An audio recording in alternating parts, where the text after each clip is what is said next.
it was kind of like a tongue-in-cheek kind of thing. It's like, you know, when Brian Wilson from the Beastie Boys, I almost said from the Beach Boys. What? 2 fucking Hefeweizens? Give us a break. Brian Wilson from the Beastie Boys. he was in fucking, what's that place? East West Studios in LA. Yeah.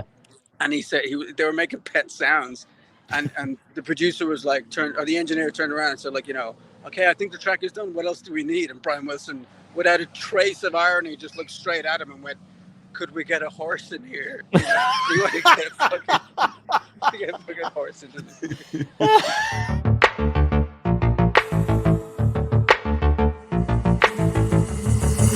Dystopia tonight.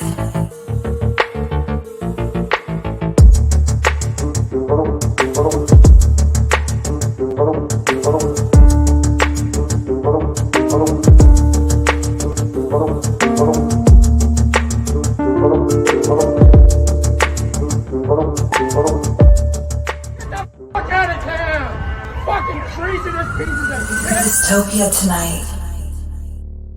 How you doing, man? Hello. How's it going? Good. How are you? Good. I'm very well. I'll apologize for the shitty image. It's caught me.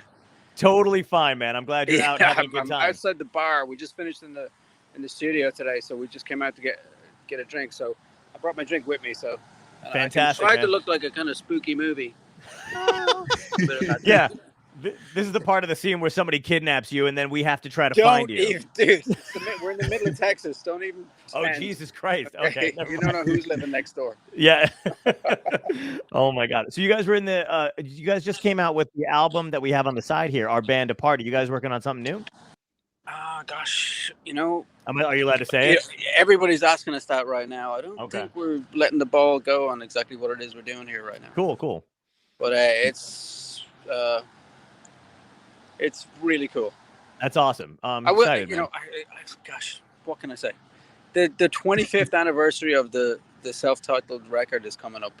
Yes. So we're here in preparation for that. That's as much as I can say. That's so fucking cool, dude. That's enough. That's great, man. That's really exciting. I'll give you an easier one. What are you drinking right now? I think it's a Hefeweizen. Very nice. I grabbed a Guinness, so cheers. Nice. You have a Guinness. Oh, good man. Yeah, I didn't want you to drink alone. That's God's own drink there you're having. Yeah, this is it's a Hefeweizen here at I should give them a shout out. Muck and Fuss they're called. Ooh. Muck and Fuss. Sounds like they got the. It should be, you know, fucking must, but anyway, there you go. I don't even know if I'm allowed to say bad words here. Oh, yeah, you can say whatever you want here. Okay, good, because it's very, very, very difficult for me to not. Anything goes on this show. It's totally, you're free to say whatever you want here. Cool. You know, I was telling the lads, I was like, I got this interview to do. I'm going to turn on the camera, and we're all here, you know? Mm-hmm. And they were like, yeah, cool, yeah, it'll be a laugh. We're all having a few pints. And I was like, yeah, fair enough. And then I turned on the camera and it's just I couldn't hear a word. So yeah, if they were at the window, I could give you a look. But oh yeah, that'd be awesome. It's just a wall. There's no window. Maybe at the end, I'll just walk back in. But how do we? Then now I feel like you're just by yourself and you're just alive. You're like, I'm just drinking alone. That's it. Yeah, I look like a bit. Well, you know, there are people here. There's like. Oh, there you go. All right. There are people around, and yeah, I'm just at the side of the bar. Yeah. Trying to find a peaceful spot so I can talk to you. I love the new album, by the way. Did you guys work on? I mean, Our Band Apart, was that with like a pandemic thing that you guys had put together? How did it come together? Yeah, I mean, really, that was kind of Stephen was. So at the beginning, like when COVID landed, you know, a lot of bands say like that their tours got cancelled and all the rest. But like, yeah, we are the poster child for, because I'll take anybody who says like our tour got cancelled. I'll be like, yeah, dude, I'll take your tour and I'll raise you. You know, we were in pre-production. I'll raise you the anticipation for tour. You know, it's like the moment. It's like the beginning of a Conor McGregor fight. You know, when like the fucking place is just going like that. And Conor comes out and he's bouncing, and you know he's got the flag. Right. He's like looking at the camera and he's walking through, and everyone's going, "Fuck yeah, it's our guy!" Right? It was like that. Okay. It's like basically we did pre-production in Las Vegas for a few weeks, and then we flew to fucking ground zero. Or like patient zero, would you say? Right. for COVID in America, which is Seattle, Washington. Yep. So we arrive in Seattle, and it's like a bit of a ghost town. We're like, fucking, what's going on? So we go out and get some food, and I'm wearing a mask and all that stuff. And then we're like, okay, fair enough. And then our tour manager was like, yeah, tomorrow the load-in for the venue has been pushed back an hour because the governor is making an announcement. And we were like, all right, fair enough. And the next morning he texted us and said, yeah, the show is cancelled. They won't allow gatherings of more than 200 people or something like that. Wow. So we're like, oh, fuck. So our tour buses had arrived at that point. So we came out of the hotel, loaded up onto our tour buses, and then we just hung out in Seattle for the day. And then that night we drove to Portland for what would have been show 2 on the tour. And basically we drove to Portland overnight. So we woke up in Portland in the morning. First thing on our phone was like, tour cancelled.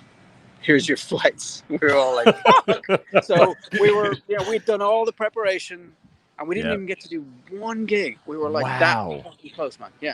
So we were the poster child for the COVID cancellation tour. But so then we kind of, I'd moved to Los Angeles a wee while ago, but before that I lived in San Francisco. Stephen lived in San Francisco. Nice. So we both like would get together every week and do kind of like Instagram live stuff and just play a bunch of acoustic songs and just talk to our fans and just about like what's going on. It was like a, major event. I caught a couple of those. They were great. Oh, cool. Thanks, man. Yeah, they were a lot of fun to do, So we'd just go and hang out at Stephen's house and do a bunch of stuff. Myself, Stephen, and Danny, our tech. And it kind of transpired out of that came like, Stephen was like talking about like the next record and what we're going to do and stuff. And then around that time, I was like, well, I'm moving to LA, mate, so I'll see you later. So so I moved to LA. I was buying a house. So I moved to Los Angeles. And then we were kind of still doing some kind of bits and pieces. We did podcasts and stuff like that. We kept ourselves kind of busy. And then we did those kind of like those car park shows where everybody's in a car. Oh, yeah, man. Yeah. We were delighted to do it, but at the same time, we were like, nothing substitutes. There's no surrogate for I know a real gig. You know what I mean? Yeah, it's the same. It's so weird, man. Doing stand up on the back of a pickup truck is not the fucking same. Like, no matter how badly you want to do it, you're like, this hurts. Right. This hurts my soul. But people didn't beep. We kept on saying. I was going like, if somebody starts beeping, I'm gonna lose my shit. But nobody beeped because the thing is that everybody kind of got out of their cars and kind of stood beside their cars and in the back of their trucks and stuff like that. So it was all very clappy and all that stuff like that. It was weird. I saw somebody do a special and filmed it, and like one of those car park things, which I thought was going to be kind of cool, but they left in the beeping, and I was like, I can't fucking watch this. Why would I? Yeah. It's super. In place of laughter, it was like, bark, bark, and I was like, I just feel like I'm in fucking traffic. I can't do it. They're all slightly different pitch. The way the car runs, they're never all the same. You're like, oh, are you kidding me? You're like, what the fuck is when that? We got out of that's the thing. Like, Stephen was like, he started kind of working on music and stuff. And so the last thing we did in San Francisco was we did a podcast in Bolinas. Me and Stephen did. And at the end of the podcast, Stephen was like, all right, I got these tunes I'm working on. And I was like, give us a listen. And so he just sat down with acoustic guitar and he just played me kind of the songs that he had written, which had become our band of power. And I was like, okay, sweet, and let's get to work, And then I moved to LA, and so there was a big gap there of like we were really doing a lot of stuff. And then we were like back on our feet. Stephen was like, okay, look, I'm putting together this band. It's going to be called Threb, Threb. Okay. And which is, Ryan Olson? He's a producer who works with Bon Iver. Guy. So Ryan. He calls us Threb. It's just what he calls our band. I don't know why. I don't know where it comes from, but he's a mad lunatic, and so he fucking would always call us Threb. And so Steve was like, let's just make a band called Threb, and it'll just be like us and our mates, and let's just do an album. And because it's COVID, so we're not going to tour the album. Let's just do it like that. And then at the same time, Stephen was kind of going like, maybe I'll just do it like an acoustic album, like an acoustic album, but maybe like a solo album. Just him, because it's like not an album that he's going to tour kind of thing. So, but then like 2 days later, he called me up and he was like, hey, I'm starting this band. I want you to be the guitar player. And I was like, okay, cool. And he was like, it's called Threb. And I was like, we're doing the Threb thing. So it was kind of like a tongue-in-cheek kind of thing. It's like, when Brian Wilson from the Beastie Boys, I almost said from the Beach Boys. What? 2 fucking Hefeweizens? Give us a break. He fucking Brian Wilson from the Beastie Boys. he was in fucking, what's that place? East West Studios in LA. Yeah. And he said they were making pet sounds, and the producer was like, the engineer turned around and said, like, okay, I think the track is done. What else do we need? And Brian Wilson, without a trace of irony, just looked straight at him and went, could we get a horse in here? We want to get a fucking horse into this. So anyway, so everybody took what he said with a pinch of salt, like Prince, asking his assistant to find him a unicorn at 4 a.m. or whatever. Right, it was a camel or something like that at like 4 o'clock in the morning, and she was like, and had to explain to him why they couldn't get one, and he was like, I don't understand. To try to explain. There's no explanation. There's no explaining. There's no way to explain it. She had to try to distract him with something else. Look at this, it's shiny. Yeah, exactly. So, my God. So it was kind of like that. I thought like, the thread thing. I was like, yeah. And then we started the recording, and Stephen, like on the first day, was just like, hey, you should make a documentary about this. It'd be cool, Mm-hmm. And I was like, yeah, fuck yeah, because I film everything we do anyway. And then he said, like, it'd be cool if it had like a split screen, like 2 screens. Right. And I found that a really useful device actually for like showing. You get a lot more information in. So it's a 32-minute documentary, but it's like an hour and 4 minutes really. There's two things happening at once. You know what I mean? That's awesome. So we started recording the thing, and we kept this thread idea going until our manager kind of kiboshed it at the end. She was like, dude, fuck that. Oh, no. Put it as Third Eye Blind. So this is the album as a band of power, and it's Third Eye Blind. It was going to be just called Threb. But like 11 people would hear it. You know what I mean? So. You guys got. I'll be the 12th, and Tom will be the 13th. There'll be 13. You gotta make like separate albums now and just give them to like diehard fans. Yeah, no, dude, I already included both of you. I was like, there are nine people who listen to it. John is 10 and Tom's 11. Oh God, so that's fucking great. But so it started kind of, so we had like a different mindset going into record this album. It was like, we're not going to make this the same way we made the last couple of records. We were like, we're going to go in and just, we're all going to play together. We're just going to bang it out. And it was just, it was a really, really, it was a really, really beautiful recording experience. Like it was just 5 dudes who love each other in a room. And and that's what the documentary shows, because I have this kind of unique position of being a filmmaker, but at the same time being in the band. And so the guys are all really, the guys are all used to my cameras being fucking everywhere. So they let me away with a lot of stuff. So as a result, nobody even notices my cameras anymore. So you get to really actually see what's going on. If the Chili Peppers are making a documentary or something like that, you've got some guy there with a camera and a camera crew and all that shit. And then, so the band are kind of going like, we're being filmed right now. And all that. Whereas with me, you don't see the cameras. They disappear into the wallpaper. So the guys are just the guys. So that's why the documentary is as fucking good as it is. Have you guys seen the documentary? Or? No, I want to. Yeah, exactly. Well, I'll send it to you. I'll send it to you after this, John. Thank you so much, man. Yeah, Wonderful. that'd be great. That's kind of cool, because I feel like everybody almost came out of this in a certain way where they found either like a stronger unity with their bandmates or their fellow artists and stuff like that. And it seems like you guys wound up kind of doing the same thing. Did your writing process change at all during it? Did it affect it at all? Did you start thinking about stuff differently?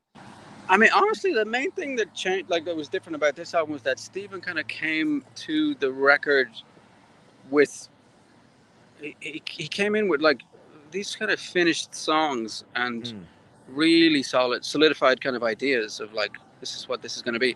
Usually he kind of walks in and fucking, I got this idea. And it's like 2 chords and a melody. Mm-hmm.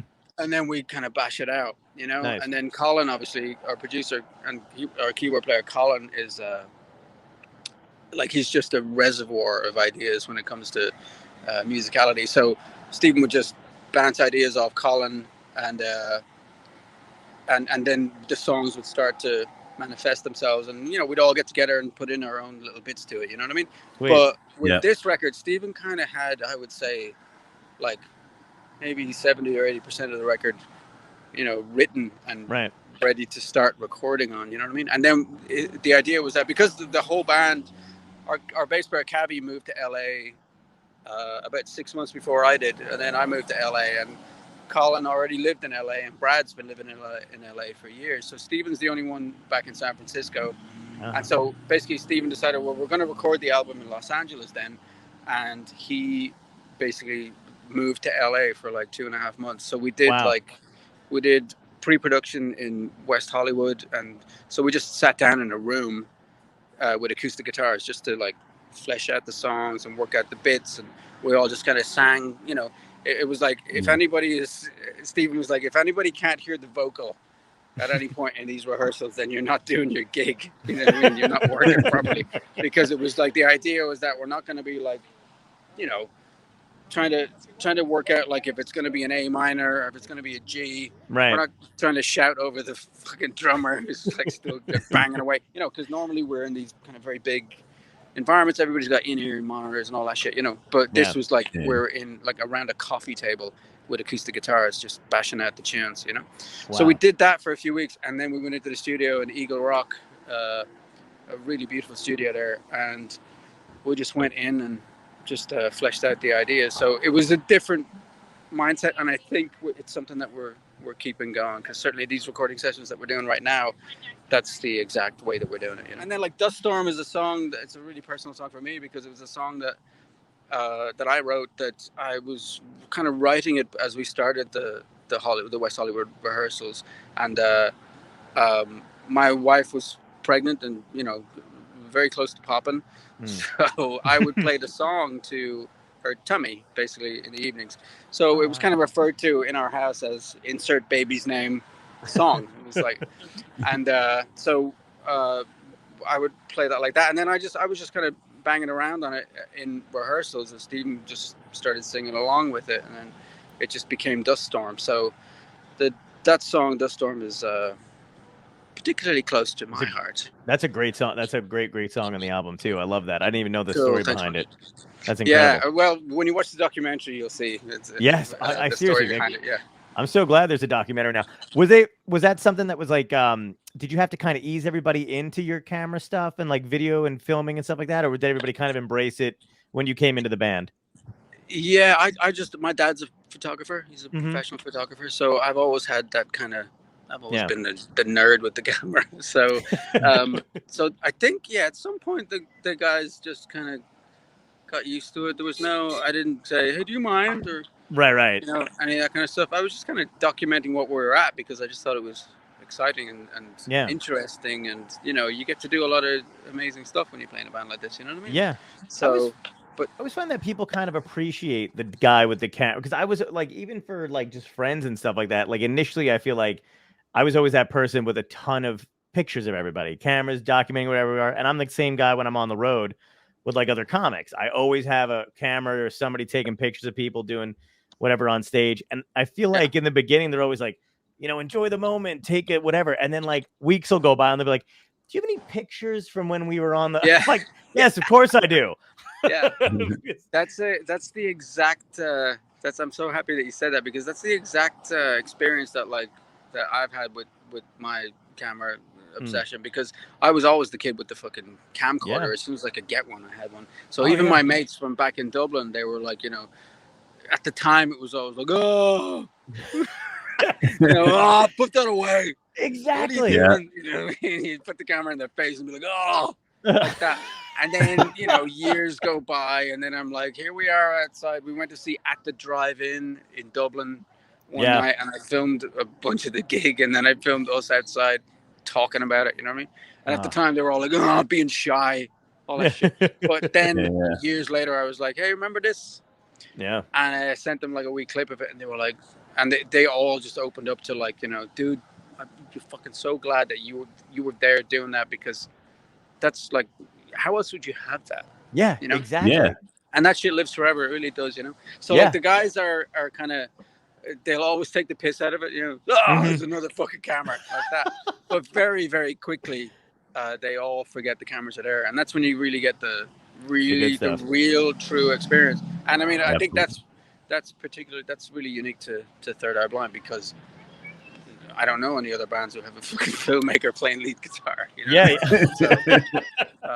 So it's a unique position, and straight away, I can't remember how long ago it was when I did like some wee video thing just as a whatever like that, and Steven saw it and he was like, oh my god, you have the gift. You are now, you know. So he's given me carte blanche on all of that. So I've done like a whole bunch of our music videos, and you know, that's cool. Steven calls us the new Coen brothers. He's like, because he gets kind of an idea for something and then I execute it. So he's kind of like, we're like the new Coen brothers. I go do this, and then I go, you mean like this, and then it transpires like that. You know what I mean? That's awesome. And then you make it happen. What's the craziest thing you've ever caught on film? Like, is there like a moment that you're like, I'm so glad that I had it with me, like that I caught that, because otherwise it would have been lost to like the ethers. Oh wow, that's a really good question. Gosh, I think I think I have a bunch of those, because the thing is, like, I record all of our takes in the studio. You know what I mean? So like and so sometimes there's just that fucking take. You know what I mean? Where it was just like, that's magic. The fucking magic moment right there. Yeah. And I'm like, please, the cameras didn't fuck up, you know, because I'm there playing. You know what I mean? The cameras get set up and they roll, and then after that I forget about them. You know, it's all fly on the wall stuff. You know what I mean? I know that for Funeral Singers, a track on the new album, we had like Jeff from Smashing Pumpkins came in to play on it. Oh, nice. And so we're in the studio, and then Danny, who's Steven's tech, and Danny's also a really great photographer. I said to him, like, you know, hey, we're doing these takes. We kept on changing the key of the song because there's a bunch of people singing on it. It's not just Steven singing on it. We had like a bunch of people singing on it, and so we kept on changing the key. So it was like, let's try it up half a step, and then we'd do it again. And then it was like, let's try it down a full step. And so we kept on changing the fucking key. So I think we did 8 takes, and take 8 was the jam. And for whatever reason, Danny decided to walk into we're all playing live in a live room in the studio in Eagle Rock, and Steven is in an isolation booth. You know what that is, right? It's of course. Yeah. You know, so he's got a big glass window. He can see all of us. Right. Just because he's doing the live vocal, we can't have the drums bleed into his vocal, because then you can't mix it properly. So he's doing his live vocal. You know, I'm doing my live guitar, live bass, live drums, and Jeff's playing guitar as well. And then, so we're the only person who was not in the room was Colin. He was playing a fucking Moog. He played a Moog on a rock song. So we left him in a different room, and he played Moog all the way through it. And then we used the last, like, if you listen to the song, the dying seconds of the song, when it goes like, down at the end, you hear the Moog go. That's the bit of the Moog that we used on that track. But we're all in the room, and Danny just walked into the live room and turned on his fucking camera, and he just walked around. He just walked around the live room while we were doing the take, and he filmed the whole fucking thing. So day before yesterday, I finished the music video for Funeral Singers, and when you see it, you'll see what I'm talking about, because I used that take that Danny did, where he just walked around. That's awesome. And so and that's the take. It was take 8, and that's the take that we used. And so that was just one of those happy accidents. I'm trying to think of any that I filmed personally myself. I mean, obviously I had cameras rolling on all of that as well. But the fact that Danny walked in and walked around with his camera, we got to see, like, here's the guitar solo intro, here's the bass player, here's when the drum kicks in, the backbeat comes in, here's Jeff adding his thing, you know. And then I had cameras on Steven in the vocal booth. So I got to marry all of that together, and it was just like, and even like, it was like last night we watched in the studio that we're recording in. They have a big telly, and we plugged in the video. I was like, you guys want to see the video? They were like, fuck yeah. So I like banged in the video and put it on, and we were all just sitting there banging our heads to it, you know. And Danny was looking at it going like, is that my shit? And I was like, that whole, and he was like, did I do the whole song? And I was like, you did the whole fucking song. And he was like, what the fuck? And I was like, I know. when I saw it, I was like biting my nails, going, "Please be the whole song." When I was scrubbing through the footage, I was going, "Please be all of it," And it's just, it's sublime because a lot of people don't realize that the album comes out and they get to hear it and they go like, "These guys just made this out of computers or whatever the fuck," you know what I mean? Right. They don't realize like that there's like a blank page every morning. We would come in and go, "Today we're going to record this song," and we would go in and we'd jam it, and then we'd get the tones and the sounds, and then we'd be like, roll tape, and we start from there and play live in a room. You know what I mean? So I hope that's what the documentary will really communicate to people. Yeah. Oh man, I cannot wait to see this thing. Well, we kept you for a half an hour. I've got 2 more questions. Can I ask you them and then let you go? Great. Go ahead. We ask everybody these questions, so I'm excited. So the beer is almost done. Right? Good. Yeah, hang on. Yeah. Excellent. So if you could go back in time and talk to your younger self, what kind of advice would you give yourself that would help you today? Oh, God, I think, gosh, that's a fucking Jesus. That's a fucking hell of a question, man. What advice would I give myself? Ask for help. Oh, I have a real tendency to be the to just take over and do absolutely fucking everything, And I think if I could go back, I'd be like, don't be afraid to reach out and be like, hey, could you help me out with this? Yeah. And you just have a less stressful experience, life experience or something like that. I think that's important because it's after the fact you can find out that your mates are really the greatest treasure that you have in your life. You know what I mean? Absolutely. And your family, obviously, and all of that. So, I have a tendency to try to be a one-man show way too much. So, I would definitely tell that idiot 20 years ago, dude. And I was almost killed in a car crash when I was 27. So I went out the window, the whole thing, broke all the ribs, all that shit, Wow. I maybe would have been like, don't be afraid to ask for help and don't take that taxi home. August 27th. Fucking, you know what I mean? Skip Holy the taxi. Yeah. Walk home. Totally. You know what I mean? Oh man. That's crazy.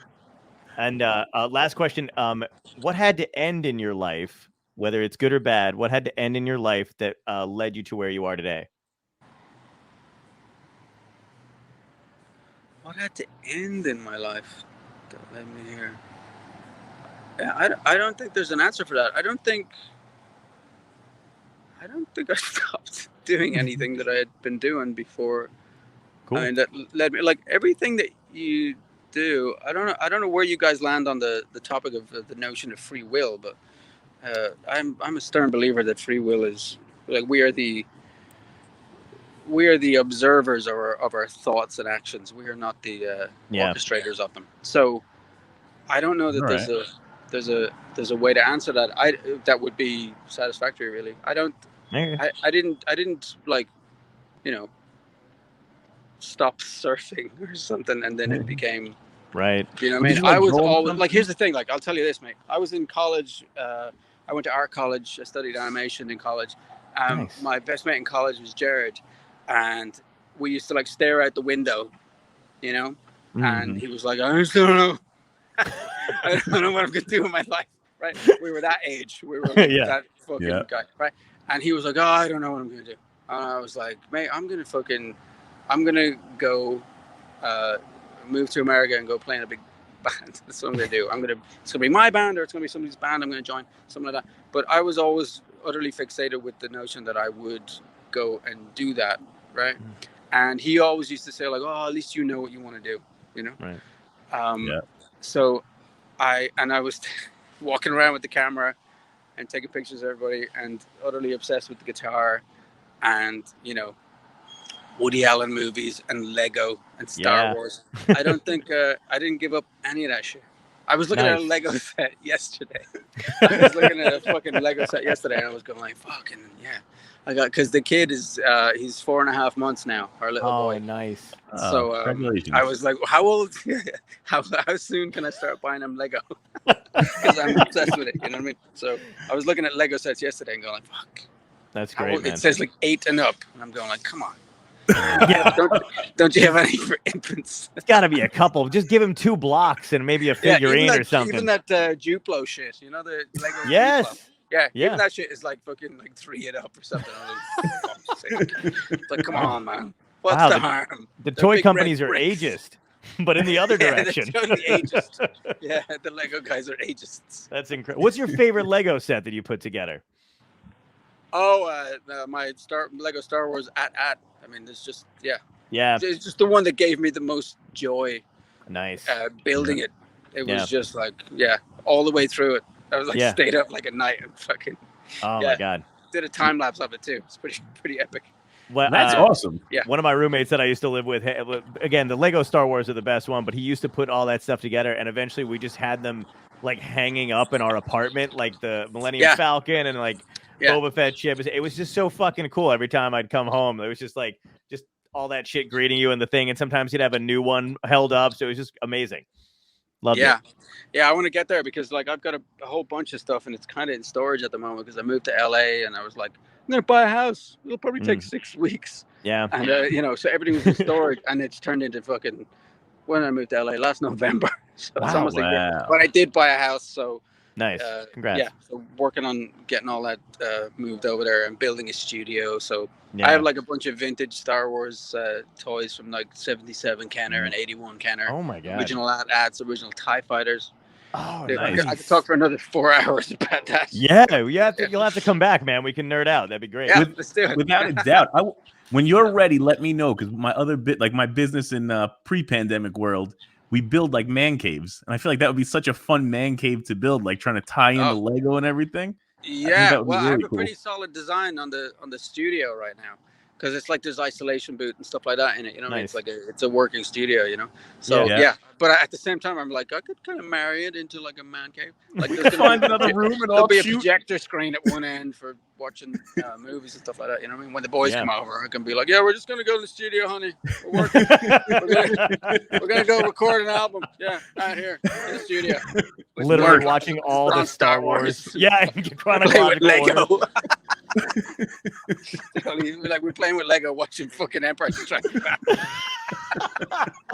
That's totally what we'll be doing, man.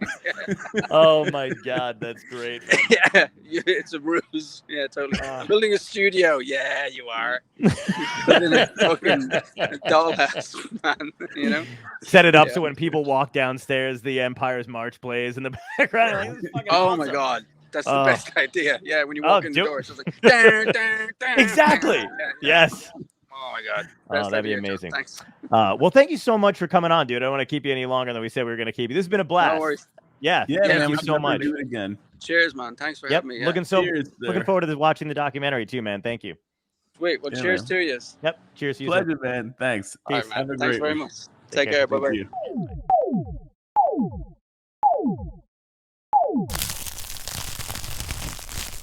Dystopia tonight.